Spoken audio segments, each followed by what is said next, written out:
Sir, ano po ba violation namin? Bakit niyo po kami hinarang? Overloading kayo at yun ay labag sa batas trapiko.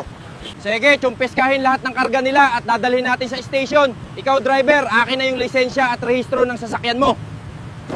Sir, maawa naman po kayo sa amin. Magdi-deliver lang po kami ng mga mais sa merkado. Huwag matigas ang ulo. Baka makasuhan pa kita at dagdagan yung violation mo.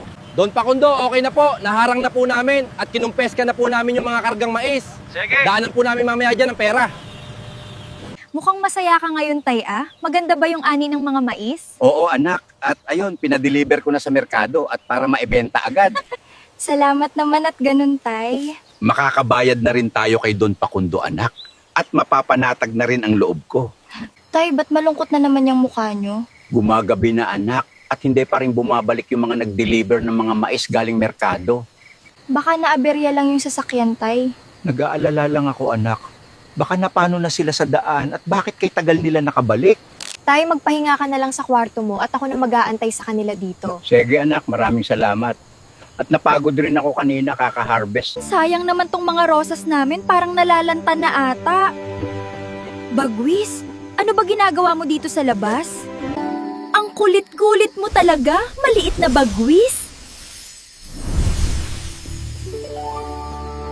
Wow, nabuhay bigla yung mga pulang rosas at ang ganda-ganda ng tubo.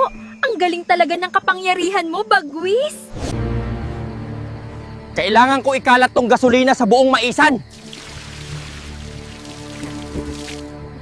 Boss, nagawa ko na po yung pinag-uutos nyo. Sinunog ko na po ang taniman ng mais ni Nestor.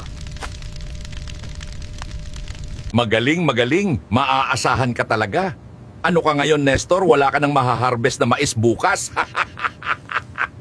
Gawin mong malinis ang trabaho mo dyan at huwag ka mag-iwan na kahit anumang bakas o ebidensya. Opo, boss, masusunod. Ako na po bahala dito.